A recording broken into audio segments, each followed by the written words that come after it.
Mga kapatid ko sa pananampalataya, magandang araw sa inyong lahat. Sa ngalan ng Ama, ng Anak at ng Espiritu Santo, kami ay nagsisimula ng isang napakahalagang sandali ng panalangin. Ngayong araw na ito, tayo ay magsasama-sama sa isang banal na pagtitipon, hindi lamang upang manalangin, kundi upang tunay na maranasan ang presensya ng buhay na Diyos na handang magbago ng ating mga buhay.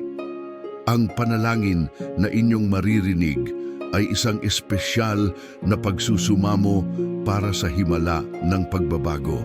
Ito ay isang panalangin para sa lahat ng naghahangad ng bagong simula, para sa mga pusong pagod na sa kasalanan, para sa mga taong nais ng talikuran ang lumang pamumuhay at yakapin ng buhay na puno ng pag-asa at kadalisayan. Kung kayo ay dumaan sa maraming pagsubok, kung nakaramdam kayo ng kawalan ng direksyon o kung nais ninyong magsimula muli sa ngalan ni Jesus, ang panalangin na ito ay para sa inyo. Sa loob ng mga susunod na sandali, tayo ay lalakbay sa isang malalim at makabuluhang pakikipag-ugnayan sa ating lumikha. Maririnig ninyo ang mga salitang may kapangyarihang magpagaling, magpalaya at magbigay ng tunay na kapayapaan sa inyong mga puso. Ito ay hindi lamang simpleng panalangin, kundi isang liturgikong paglalakbay na magdadala sa inyo sa mas malalim na karanasan ng banal na pag-ibig ng Diyos. Kaya naman, hinihikayat ko kayong manatiling nakatuon at magbukas ng inyong mga puso. Hayaan ninyong ang bawat salita ay tumagos sa pinakamalalim na bahagi ng inyong pagkatao. Samahan ninyo ako sa dalangin ito na may buong pagtitiwala at pananampalataya na ang Panginoon ay tunay na makikinig at tutugon sa ating mga panalangin.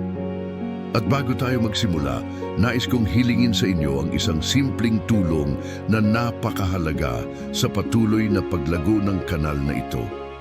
Kung ang panalangin na ito ay tumugon sa inyong puso, mangyaring pindutin ang pindutang like o magbigay ng inyong papuri. Ang bawat pag-like ay tumutulong upang mas maraming tao ang makarating sa mga mensaheng ito ng pag-asa at pagbabago. Pakiusap din na ibahagi ninyo ang video na ito sa inyong mga kaibigan, kamag-anak at sa lahat ng taong nangangailangan ng panalangin. Baka mayroon kayong kakilalang dumadaan sa mahirap na panahon o may kailangang himala ng pagbabago sa kanilang buhay. Ang inyong pagbabahagi ay maaaring maging instrumento ng Diyos upang makarating ang kanyang pagmamahal sa kanila. Huwag din ninyong kalimutang mag-iwan ng inyong mga komento at mga intensyon sa panalangin. Nais naming malaman ang inyong mga dalangin at mga kahilingan upang sabay-sabay nating maiangat ang mga ito sa Panginoon. Ang bawat komento ay mahalaga at pinahahalagahan namin ang bawat isa sa inyo. At higit sa lahat, kung hindi pa kayo nakasubscribe sa kanal, mangyaring pindutin ang pindutang subscribe at iaktibo ang notification bell. Ito ay lubhang makakatulong sa kanal na ito na lumago at makarating sa mas maraming tao na nangangailangan ng espiritual na gabay at pag-asa. Sa inyong suporta, mas maraming kaluluwa ang makakarinig ng salita ng Diyos at makakaranas ng kanyang mga himala. Tandaan, ang bawat pag-like, pagbabahagi, komento at pagsusubscribe ay hindi lamang simpleng aksyon sa internet. Ito ay isang paraan ng paglilingkod at pagtulong upang maikalat ang mabuting balita. Kayo ay nagiging kasangkapan ng Diyos sa pagpapalaganap ng pag-ibig at pag-asa sa mundo na lubhang nangangailangan nito. Kaya ngayon, maghanda na tayo. Maghanap ng tahimik na lugar, tumayo o lumuhod kung kinakailangan, at hayaan ang inyong espiritu na maging bukas sa paggalaw ng Espiritu Santo. Magsimula tayo ng dalangin ito na may pananampalatayang ang Diyos ay makikinig at gagawa ng mga himala sa aming mga buhay. Sa ngalan ni Jesus, tayo ay nagsisimula. Manalangin tayo. Panginoon naming makapangyarihan at mapagmahal, Sa ngalan ni Jesus na aming tagapagligtas, lumapit kami sa iyong presensya na may pusong nananabik sa pagbabago. Ikaw ang Diyos na gumagawa ng mga himala, ang siyang may kapangyarihan na gawing bago ang lahat ng bagay. Sa araw na ito kami ay lumuhod sa harap ng iyong kaluwalhatian at buong pagmamakaawa ay humihingi ng iyong biyayang magdulot ng tunay na pagbabago sa aming mga buhay. Maawa ka sa amin, Panginoon, sapagkat maraming pagkakataon ay naging matigas ang aming mga puso at lumayo kami sa iyong mga landas. Ngunit ngayon, sa pamamagitan ng walang hanggang awa ni Kristo, nais naming bumalik sa iyo at magsimula ng bagong kabanata sa aming espiritual na paglalakbay. Ikaw lamang ang makapagbibigay sa amin ng lakas na talikuran ang lumang pamumuhay at yakapin ang buhay na puno ng kabanalan at katuwiran. Ama naming sa langit, kami ay mga makalupaing nilalang na nangangailangan ng iyong tulong sa bawat sandali ng aming buhay. Kung wala ang iyong biyaya, wala kaming kakayahan na magbago o magkaroon ng bagong simula. Natatandaan namin ang mga salita ng iyong banal na kasulatan na nagsasabi, ang sinumang kay Kristo ay bagong nilikha, ang mga luma ay lumipas na at ang lahat ay naging bago. Sa katotohanan ito kami ay nagtitiwala at nananalig na ang iyong kapangyarihang diino ay maaaring gawing bago ang aming mga puso, isipan at buong pagkatao. Alam naming hindi ikaw isang Diyos na natitinag o nag-aalinlangan, kundi ikaw ay palaging tapat sa iyong mga pangako. Kaya naman, sa araw na ito, kami ay humihiling ng himala ng pagbabago na magmumula sa iyong mga kamay at magiging patunay ng iyong kadakilaan sa aming mga buhay. Jesus naming mahal, ikaw ang daan, ang katotohanan at ang buhay. Walang sino man ang makakapunta sa Ama kung hindi sa pamamagitan mo. Sa pananampalatayang ito, kami ay lumalapit sa iyo bilang aming tagapamagitan at manunubos. Ipinako mo ang aming mga kasalanan sa krus ng Kalbaryo at sa pamamagitan ng iyong dugo, kami ay nalinis at tinubos. Ngunit alam din naming ang pagiging tunay na alagad ay nangangailangan ng patuloy na pagbabago at pagsunod sa iyong banal na kalooban. Kaya naman, hinihiling namin sa iyo na gawing malambot ang aming mga puso upang maging handa at bukas sa mga pagbabagong nais mong gawin sa amin. Alisin mo ang anumang hadlang, takot o pagdududa na pumipigil sa amin na lubusang magtalaga ng aming buhay sa iyo. Pagpalain mo kami ng tapang at determinasyon na magpatuloy sa landas ng kabanalan kahit na maraming hamon at tukso ang aming haharapin. Espiritu Santo, ikaw ang manglilikha at tagapagbigay ng buhay. Sa Pentecostes, bumaba ka sa mga apostol at binago ang kanilang mga puso at sila ay naging matapang na saksi ni Kristo. Sa parehong paraan, hinihiling namin na bumaba ka rin sa aming mga puso ngayong araw na ito. Punuin mo kami ng iyong mga kaloob at talento. Ang mga ito ay siya naming gagamitin upang maglingkod sa Diyos at sa aming kapwa. Gabayan mo ang aming mga desisyon at mga hakbang upang sa lahat ng aming ginagawa ay sumasalamin ang liwanag ni Kristo. Bigyan mo kami ng karunungan upang makilala ang tama at mali, ng lakas upang lumayo sa kasalanan, at ng pag-ibig upang magpatawad at tanggapin ang iba. Sa iyong espiritual na kapangyarihan, gawing bago ang aming espiritu at isipan upang maging handa kaming tuparin ang layuning itinakda ng Diyos para sa amin. Panginoon, alam naming ang pagbabago ay hindi madaling proseso. Nangangailangan ito ng sakripisyo, pagtitiyaga at patuloy na pagsisikap. Ngunit naniniwala kami na sa iyong tulong, lahat ay maaaring gawin. Ang mga bagay na imposible sa tao ay posible sa Diyos. Kaya naman, hinihiling namin sa iyo na palakasin ang aming mga loob upang huwag matakot sa mga pagsubok na darating. Bigyan mo kami ng pangmatagalang tiyaga upang manatiling tapat sa iyo kahit na dumating ang mga panahon ng pagdurusa at kawalan ng pag-asa. Tulungan mo kaming maging matatag sa pananampalataya na hindi natitinag ng anumang hangin ng doktrina o tukso ng mundo. Naway maging totoo sa amin ang mga salitang ito ng Apostol Pablo na nagsasabi, maaari kong gawin ang lahat ng bagay sa pamamagitan niya na nagbibigay sa akin ng lakas. Diyos naming mahabaging Ama, alam naming sa nakaraan ay maraming beses na naming nasaktan ang iyong puso dahil sa aming mga kasalanan at kamalian. Nagkulang kami sa pag-ibig, sa paggalang at sa pagsunod sa iyong mga utos. Ngunit ngayon, kami ay dumadalangin na may pusong nagsisisi at nag-aalok ng tunay na pagsisisi. Patawarin mo kami sa lahat ng aming mga kasalanan, maging ito ay sa pag-iisip, salita o gawa. Linisin mo ang aming mga konsensya at bigyan ng kapayapaan na nagmumula lamang sa iyong patawad. Tulungan mo kaming huwag nang bumalik sa mga bisyong iniwanan na namin at bigyan ng lakas upang magsimula ng malinis at banal na buhay. Naway ang iyong awa at habag ay sumainyo sa amin ngayong araw na ito at sa lahat ng mga araw ng aming buhay. Mahal naming Panginoon, kami ay mga marupok na nilalang na madaling matukso at mahulog sa kasalanan.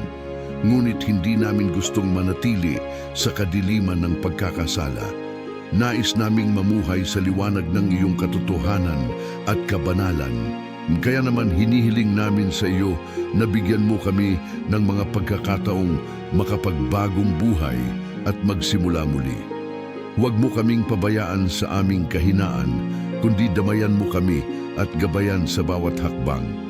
Ipakita mo sa amin ang landas na dapat naming tahakin at bigyan ng lakas upang sundin ito hanggang sa dulo.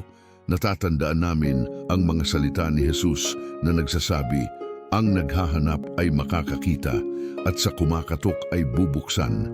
Kaya naman kami ay kumakatok sa pinto ng iyong puso at naghihintay na may pananampalatayang bubuksan mo ito para sa amin. Panginoon ng lahat ng kapangyarihan, hinihiling din namin sa iyo ang pagpapagaling sa aming mga katawan at espiritu. Marami sa amin ay may mga sakit na pisikal, emosyonal at espiritual. May mga sugat na hindi pa gumagaling, may mga alaala na nakakasakit pa rin, at may mga takot na patuloy na bumabalot sa aming mga isipan. Ngunit naniniwala kami na ikaw ang Diyos na gumagaling, na siyang may kakayahang ipanumbalik ang aming kalusugan at kapayapaan. Ipahid mo ang iyong banal na kamay sa lahat ng may sakit at nag-aalala.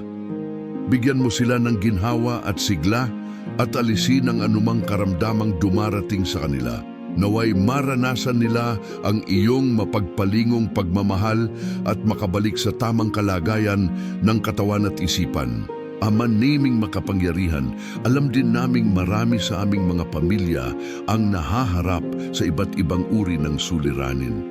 May mga mag-asawa na hindi na nag-uunawaan, may mga magulang at anak na nagkakasakitan, at may mga kapatid na nag-aaway. Ang ganitong mga sitwasyon ay nagdudulot ng malaking sakit at pagdurusa sa lahat ng kasapi ng pamilya. Kaya naman, kami ay dumalangin para sa pagkakasundo at pagbabati sa lahat ng naglalabanan. Lambutin mo ang kanilang mga puso, tanggalin ang galit at hinanakit, at ibalik ang dating pagmamahalan at pagtutulungan. Bigyan mo sila ng karunungan upang malutas ang kanilang mga problema ng mapayapa at matiwasay. Naway ang bawat tahanan ay maging santuaryo ng pag-ibig, respeto at pagsamba sa iyo. Mahal naming Panginoon, ang mundo ngayon ay puno ng kawalan ng kapayapaan, kawalang katarungan at karahasan. Maraming tao ang nag-aalala sa kanilang kinabukasan dahil sa krisis sa ekonomiya, kalusugan at seguridad. Ngunit kami ay naniniwala na ikaw ang siyang may hawak ng lahat ng mga pangyayari sa mundo. Walang nangyayari na hindi mo alam o pinapayagan. Kaya naman, Hinihiling namin sa iyo na magpadala ng iyong kapayapaan sa gitna ng kaguluhan. Protektahan mo ang mga inosente at mahihina at bigyan ng hustisya ang mga naapi. Gabayan ang mga lider ng bansa upang gumawa ng mga desisyong makabubuti sa nakararami. Naway magkaroon ng tunay na kapayapaan na nagmumula lamang sa iyo, isang kapayapaang hindi maibibigay ng mundo. Diyos naming mapagmahal, hinihiling din namin sa iyo ang kaluwagan sa aming mga problema sa pananalapi. Marami sa amin ay nahihirapan sa kabuhayan, may mga utang na hindi nababayaran at walang sapat na kita upang matugunan ang pangangailangan ng pamilya. Ngunit naniniwala kami na ikaw ay isang Diyos na nagbibigay ng sagana, na hindi nagpapabaya sa mga nagtitiwala sa iyo. Kaya naman, kami ay humihiling ng iyong biyaya at pagpapala sa aming mga gawain at negosyo. Pagpalain mo ang mga gawa ng aming mga kamay at buksan ang mga pintuan ng pagkakataon para sa amin. Bigyan mo kami ng karunungan upang magtipid at mag-impok at ng sipag at tiyaga upang magtrabaho ng tama. Naway ang iyong pag-aalaga ay sumaamin sa lahat ng aming pangangailangan. Panginoon naming banal, nais din naming ipagdasal ang mga kabataang naghahanap ng direksyon sa buhay. Marami sa kanila ay naliligaw sa mga maling landas, nalulong sa bisyo o nawalan ng pag-asa sa kinabukasan. Ngunit naniniwala kami na ikaw ay may magandang plano para sa bawat isa sa kanila. Kaya naman, hinihiling namin sa iyo na akayin sila pabalik sa tamang daan. Bigyan mo sila ng malinaw na pangitain tungkol sa kanilang bukasyon at misyon sa buhay. Protektahan mo sila sa mga panganib at tukso at gabayan sa bawat desisyon na kanilang gagawin. Naway ang bawat kabataan ay maging maligaya at produktibong kasapi ng lipunan na gumagawa ng kabutihan at naglilingkod sa Diyos at kapwa. Mahal naming Ama, hindi namin makakalimutan ang mga taong walang tahanan, walang trabaho at walang pag-asa sa buhay. Sila ay mga anak mo rin na nangangailangan ng iyong pagmamahal at pag-aalaga. Kaya naman, kami ay dumalangin para sa kanila upang makahanap ng tulong at solusyon sa kanilang mga suliranin. Bigyan mo sila ng lakas ng loob upang huwag sumuko at ng pananampalataya upang magtiwala sa iyo kahit na hindi nila nakikita ang solusyon. Naway may mga taong may mabuting puso na tumulong sa kanila at naway may mga pagkakataong magbubukas para sa kanila upang makabangon at muling makasimula ng maayos na buhay. Panginoon naming makapangyarihan, sa pagtatapos ng unang bahagi ng dalangin ito, kami ay nagpapasalamat sa iyo sa lahat ng mga biyayang natanggap namin.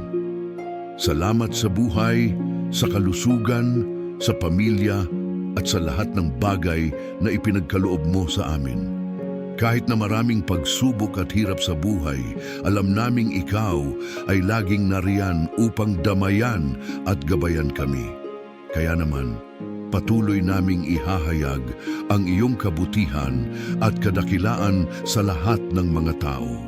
Naway ang aming mga buhay ay maging patotoo ng iyong walang hanggang pag-ibig at awa. Mga minamahal kong kapatid sa pananampalataya, narito na tayo sa pagtatapos ng ating banal na panalangin. Ngunit bago tayo lubusang magwakas, nais kong hingin sa inyo ang inyong tulong upang mas maraming kaluluwa ang makarating sa mensaheng ito ng pag-asa at pagbabago. Kung ang panalangin ito ay tumugon sa inyong puso, mangyaring pindutin ang pindutang ang like. Ang simpleng kilos na ito ay napakahalaga upang makarating ang dalangin ito sa mas maraming tao na nangangailangan ng Panginoon. Ibahagi ninyo ito sa inyong mga kaibigan, pamilya, at sa lahat ng grupo na inyong kabilangan. Baka mayroon kayong kakilalang nangangailangan ng himala ngayong gabi. Mag-iwan din kayo ng inyong mga kahilingan sa panalangin sa komento. Isulat ninyo, Panginoon, sa gabing ito, ako ay tumatawag para sa isang himala. Sa magtiwala na ang Diyos ay nakikinig at tutugon sa inyong panalangin. Kung hindi pa kayo nakasubscribe, mangyaring gawin ito ngayon at iaktibo ang notification bell. Ang kanal na ito ay isang espiritual na kanlungan, isang patuloy na tolda ng panalangin para sa lahat. Sa inyong suporta, mas maraming buhay ang mababago. Ngayon, magsama-sama tayong manalangin ng Ama namin at Aba Ginoong Maria. Ama namin sumasalangit ka, sambahin ang ngalan mo, mapasa amin ang kaharian mo. Sundin ang loob mo dito sa lupa para ng sa langit. Bigyan mo kami ngayon ng aming kakanin sa araw-araw at patawarin mo kami sa aming mga sala para ng pagpapatawad namin sa nagkakasala sa amin. At huwag mo kaming ipahintulot sa tukso at iadya mo kami sa lahat ng masama. Amen. Aba Ginoong Maria, napupuno ka ng grasya, ang Panginoon ay sumasa iyo, bukod ka sa babaeng lahat, at bukod ang iyong anak na si Jesus. Santa Maria, Ina ng Diyos, ipanalangin mo kaming makasalanan, ngayon at kung kami ay mamamatay. Amen. Mga kapatid, narito tayo at naririto tayo palagi, nagtitipon sa ngalan ng Ama at ng Anak at ng Espiritu Santo. Amen. Pagpalain nawa kayo ng Panginoon at ingatan sa lahat ng oras. Hanggang sa muli nating pagkikita sa panalangin.